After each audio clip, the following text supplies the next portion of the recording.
Pemirsa, perdagangan saham di Bursa Efek telah dibuka dan selanjutnya kita akan mencermati kinerja perdagangan saham untuk hari ini.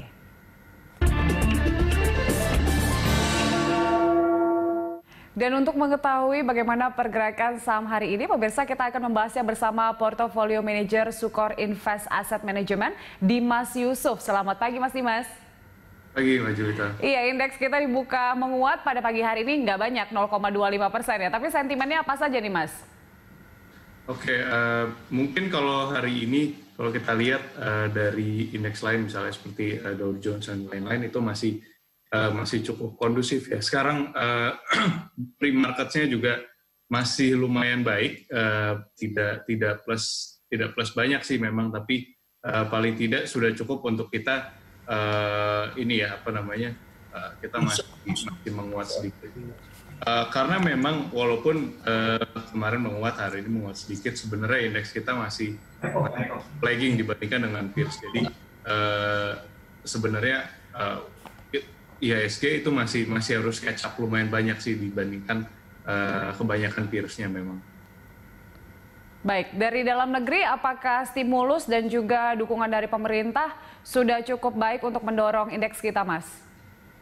Oke, sebenarnya stimulus dari pemerintah, kalau kita bicarakan cukup atau tidak, memang misalnya US yang menggelontorkan record amount of stimulus ya, itu sebenarnya masih bisa dikatakan juga masih bisa ditambah gitu. Jadi sebenarnya atau tidak, istilahnya market akan menilai bisa dinilai terus-menerus tidak cukup memang. Nanti yang akan lebih menjadi perhatian adalah seberapa besar, seberapa efektif dan stimulus tersebut bisa diserap, istilahnya bisa dimanfaatkan dengan baik oleh ekonomi. Karena seperti yang Pak Jokowi kemarin mungkin semua sudah tahu marah-marah, yaitu penyerapan anggarannya masih cukup.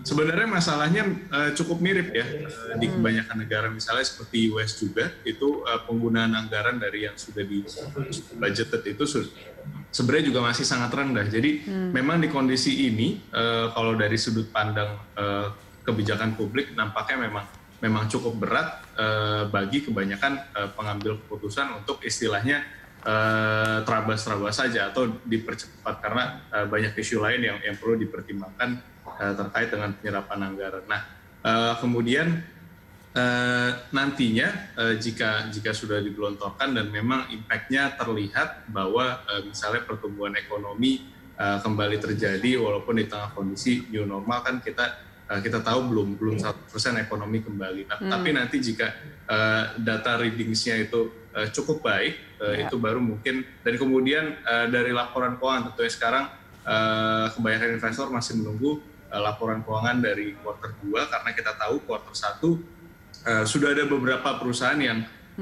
datanya bukunya menunjukkan bahwa sudah mulai ada perlambatan, padahal PSBB kan baru mulai di kuartal 2. Jadi laporan kuartal 2 ini yang masih sangat ditunggu untuk indeks kita. Hopefully jika not so bad gitu ya, karena pasti akan buruk ya terutama kalau kita bandingkan dengan tahun lalu. Tapi jika masih dalam istilahnya prediksi, masih dalam kadar yang bisa diterima oleh para investor, itu hopefully indeks kita tadi ya hopefully masih bisa catch up dengan peers lain. Oke, masih bisa catch up. Ada beberapa yang kita tunggu, realisasi penggunaan anggaran dan juga laporan kinerja dari emiten. Kita lihat beberapa rilis data, ada prediksi pertumbuhan ekonomi, kemudian juga ada ini yang baru dirilis inflasi pada bulan lalu, Mas Dimas, 0,18%. Ini bagaimana pengaruhnya kepada indeks kita? Memang rendah ya, jadi inflasi dapat kita lihat dari beberapa sudut pandang, tapi yang jelas mungkin yang perlu di-highlight sekarang adalah yang rendah ini menunjukkan bahwa pelambatan ekonomi sangat terjadi dan tidak bisa dipungkiri. Tapi anyway, di sisi lain sempat di awal pandemi yang agak dikhawatirkan adalah harga akan skyrocket ya. Cuma sekarang nampaknya sudah mulai, dan memang di awal kita bisa lihat terjadi. Tapi sekarang nampaknya hal tersebut bisa dikendalikan. Sebenarnya tadi walaupun ini istilahnya mengkonfirmasi perlambatan ekonomi terjadi, tapi ada beberapa ini juga hal yang bisa kesimpulan yang bisa diambil, misalnya ruang untuk kembali menurunkan reference rate itu juga ada. Jadi ada beberapa hal yang bisa diambil dari data kemarin. Baik. Nah, untuk sektor yang masih menarik untuk saat ini, Mas Dimas, baik itu jangka pendek dan juga jangka panjang apa saja? Oke, mungkin kalau banking sudah beberapa kali kita bahas ya kemarin. Tapi beberapa sektor misalnya seperti infrastruktur itu masih cukup menarik ya. Jadi kalau kita lihat misalnya Telkom itu seharusnya sih kita lihat ke depannya akan terus karena kondisi ini nampaknya akan cukup merubah sudut pandang dari kebanyakan bukan hanya investor tapi pelaku ekonomi, maksudnya kebanyakan orang, kebanyakan perusahaan secara umum. Karena kita lihat misalnya dengan kondisi sekarang sebenarnya works can still be done gitu ya, walaupun melewati jaringan internet, dan jadinya kebutuhan internet bandwidth yang lebih lebar, kemudian kecepatan yang lebih bagus itu memang sangat dibutuhkan gitu. Jadi kedepannya nampaknya penerapan atau penggunaan internet base untuk Indonesia itu nampaknya juga akan semakin melebar. Mungkin itu salah satu yang cukup menarik sih untuk short maupun long term. Iya ya, kalau kita lihat memang untuk kebutuhan dari infrastruktur, terutama dari TLKM, rekomendasi Anda betul untuk Telkom? Betul. Iya. Kemudian ada rekomendasi lain nggak, Mas Dimas?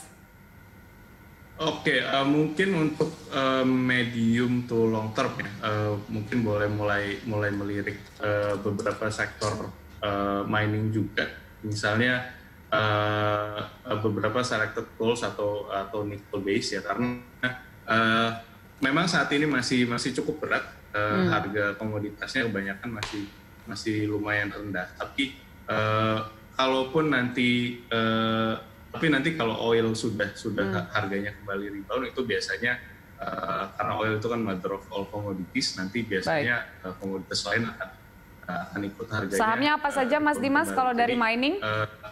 Istilahnya kalau mau agak spekulasi sebenarnya bisa dicoba untuk untuk yang cukup long term ya, tapi untuk sembari melihat pergerakan komoditasnya juga yang perlu dicatat.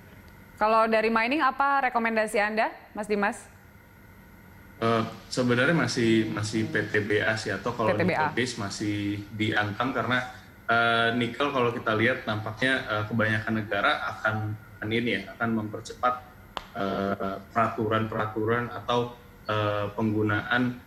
penggalakan penggunaan mobil elektrik, karena kita lihat dengan kondisi sekarang misalnya sudah turun banyak polusi. Hopefully ke depannya sih para pemerintah istilahnya akan mencoba menahan kondisi yang cukup green seperti ini untuk lebih permanen.